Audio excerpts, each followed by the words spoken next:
Hello everyone, how you guys doing today? It's Ikaro with Untitled High Vibes, and today we're going to do an walkthrough of the Archetypes uh, Oracle deck by Kim Krans.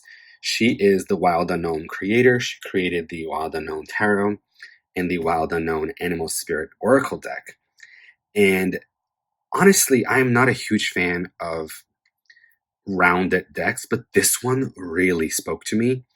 And the artwork is incredible. So let's get right into it. So you have this sleeve, pretty much like just the other ones, this sleeve that slides open. Then you have this beautiful box with the diamond here and this watercolor title. On the sides, there isn't much, honestly. And then the back, you have this beautiful design. It opens on the side like this. When I first got it, I thought it was going to be this way, but it opens almost like a book. So it opens this way. You have accept all, reject none, which I think is super interesting.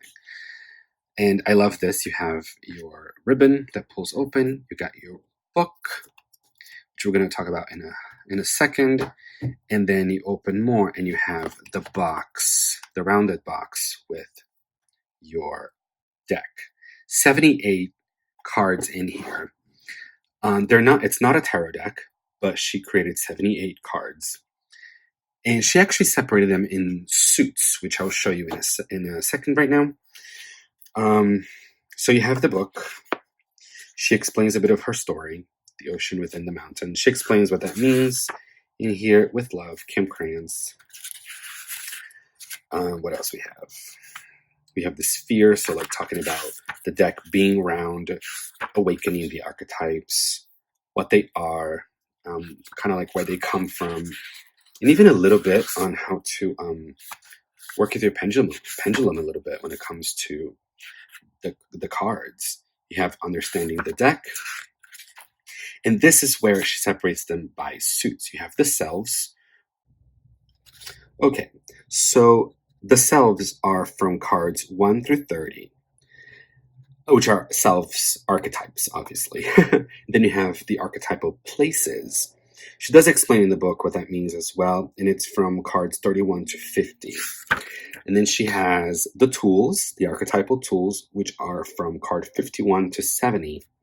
And then you have the initiations, which are 71 to 78. She explains that the initiations are almost like trump cards or major arcana in a tarot deck.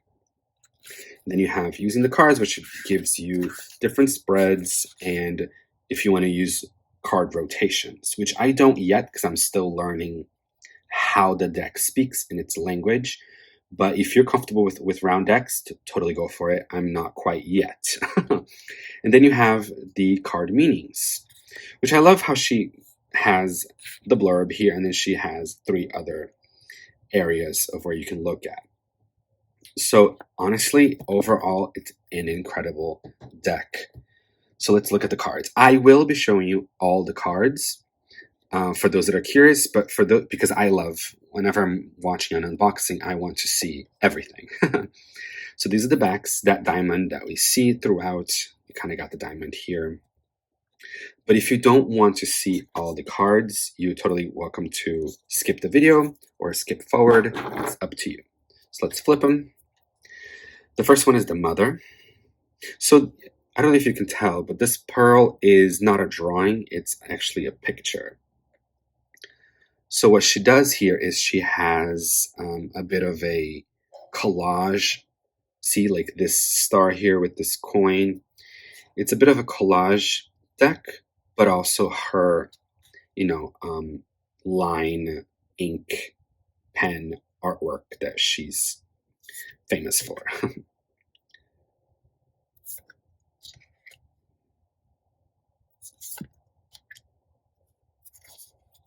And again, there aren't a lot of people in this deck. If I remember correctly, there are no faces, but you do see hands, you saw the baby. These are the selves. You see, kind of body parts, but there are a lot of animals. And she's, Kim Krans is pretty famous for that, which I appreciate because we're talking about archetypes. We're not talking about specific people, but we are talking about feelings and different aspects of ourselves that we have within us, right? And I find that because those are almost abstract notions, that I find it better to be through without people, just through images. This one's called the Shapeshifter.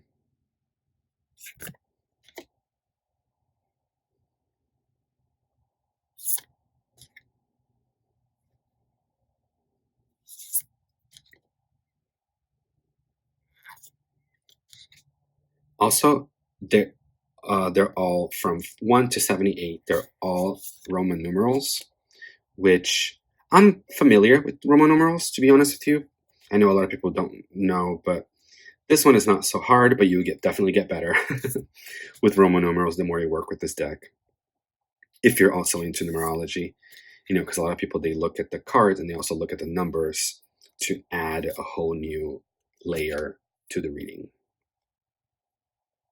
So this would be number 23, and we're still in the selves archetypes, the archetypal selves.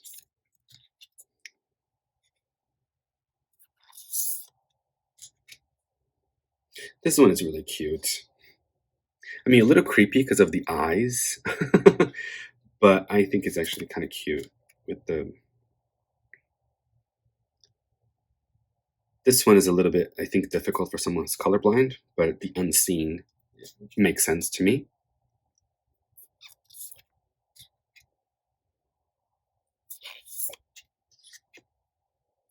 This is number 30, so it'll be the last one of the selves.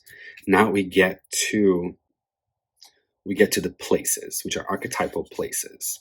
So I love that the heart, she made that into a place. Because a lot of times we can do heart meditations, right? Heart chakra meditations, things like that. Beautiful reflection here.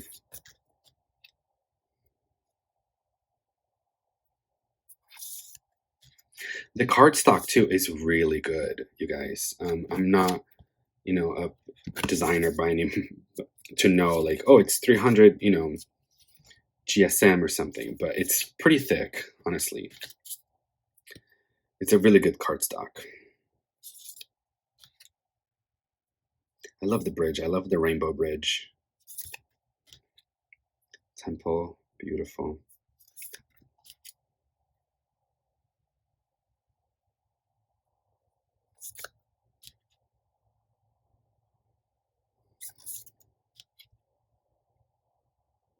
This one is so simple, but so powerful. That's what I'm finding with these images is, like I said, this is my first round deck, but I'm really finding the images to be simple, but very, very powerful.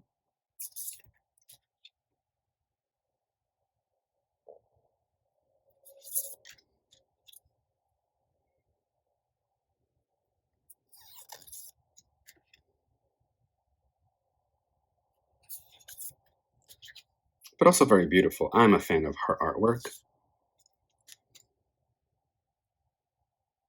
And this deck, honestly, is no exception. To me, it actually surpasses even the Wild Unknown Tarot artwork. I think it surpasses that one for sure for me. So now we're getting to the tools. Card 51 is the archetypal tools, and we're starting with the flame. It's here. This is a very interesting one, is the riddle.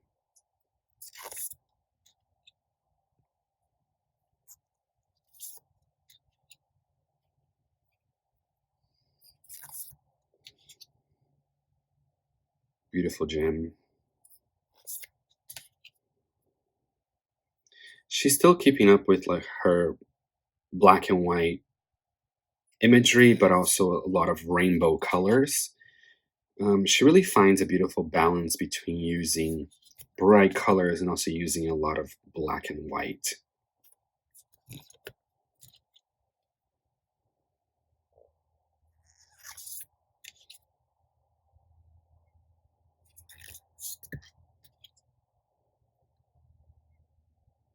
The sword, interesting. The divider. The venom.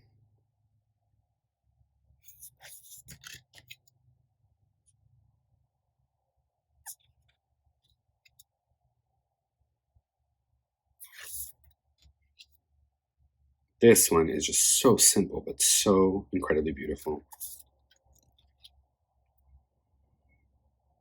The alchemy symbol for the Sorcerer's Stone. The mirror. I also love how the vessel is also a woman's body. Absolutely incredible and just gorgeous, and it makes a lot of sense to me. So now we get to, of course, as you can tell, these all have the number on top and the name on the bottom, but these were the tools, right? So we got to the selves, the tools, and the places. Now these are the initiations, which all have uh, Greek names on top and bottom, and on the sides are the numbers. So this is Eros. This is Agape. Like I said, they're all in Greek. This is Thanatos. I think I'm pronouncing that probably not correctly. Apocalypsis. Gnosis. Kairos. Aletheia. And Anima Mundi. And like I said, these are the initiations. You can clearly tell, and they are more. She equates them to major arcana cards in the tarot.